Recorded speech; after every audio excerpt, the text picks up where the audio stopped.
You're welcome to film. I've just had an awful experience. So I won't name the establishment because I don't want to name and shame. I'm not that kind of person. I'm not naming people anyway. But it wasn't very autism friendly, let's say that. So it was an establishment where you go over, you order and you sit down. So went, placed my order, sat down. I was waiting for an unusually long time for the food in the first place.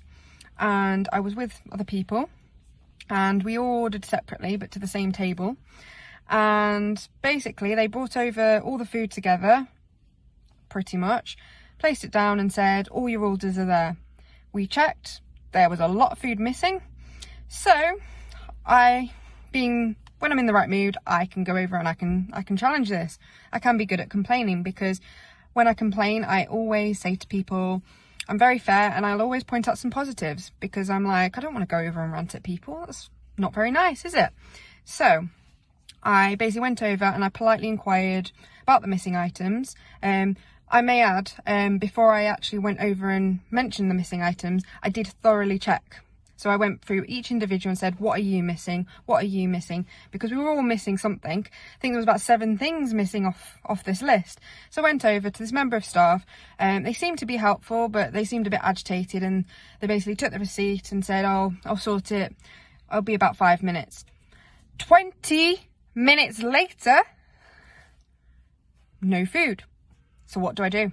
I go back over and I basically politely say, can I talk to the manager? I speak to the manager. Again, I'm all positive to begin with. And then I say, unfortunately, and I'm trying to explain the situation. They're brushing over it and saying, well, what is it you're missing? And then I show them the list that I've written on my phone. They go, okay. They try and sort it, give me some of the items. They said one thing's going to be a few more minutes. So I went and sat back down again. They brought over the last thing. We thought it was the last thing. Then it turns out we're still missing a drink. So I go back to the counter, and at this point, obviously with my autism, I'm feeling really tense and agitated, because I don't want to be seen as awkward. I'm just innocently trying to make a point. So I just sort of gingerly went over, and he sort of looks at me, the manager, and glares. And I'm kind of, obviously, social cues, eye contact makes me very uncomfortable. So I'm there like, oh, okay. He glares at me, and the eye contact really stresses me out. So I just politely say, he says, what do you want?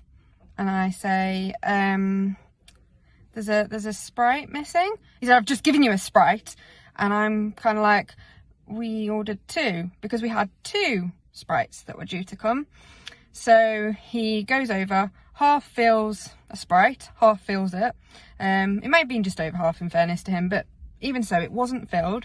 Gave me the drink, and then he stormed off.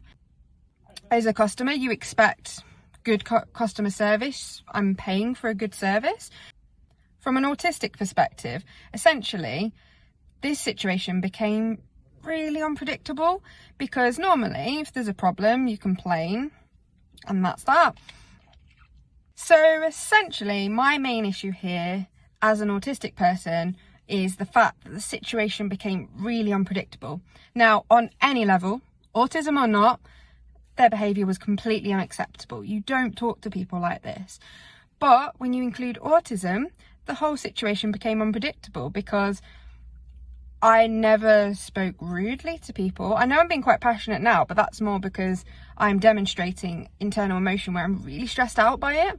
So that would come across on the camera, but I can completely mask, and I can be as polite as possible if I need to be, and I can be quite reasonable. It just uses a lot of energy, of course, to come across like that. But I was trying my damnedest to be reasonable. I didn't say anything rude. I didn't raise my voice. Yet he raised his voice with me and then stormed off. When you speak to a manager, it's unpredictable for them to storm and walk off. The predictability element is, well, they're paid to manage as members of staff, so therefore they should be polite and courteous, even if someone is being challenging to them. Like I said, I wasn't challenging. With my autism, I do feel overwhelmed and stressed, but that makes me go more quiet and look upset. That's how I respond. I don't respond by creating an issue from this. That's just not me. But anyway, there is a positive in everything. I dealt with the situation really well. I disappeared to my car and just had some downtime, and that's where I am now. And it definitely helps, because when I first got in the car, I wasn't in the mood to get the camera out. I was obviously very stressed, but I was like, you know what? What's going to help me deal with this? And I thought, reach out to you guys, because I'm loving this channel. I'm loving the interaction, and I'm sure there are people out there that have probably had similar, same, maybe different experiences. But I thought I'd put the story out there anyway, and who knows?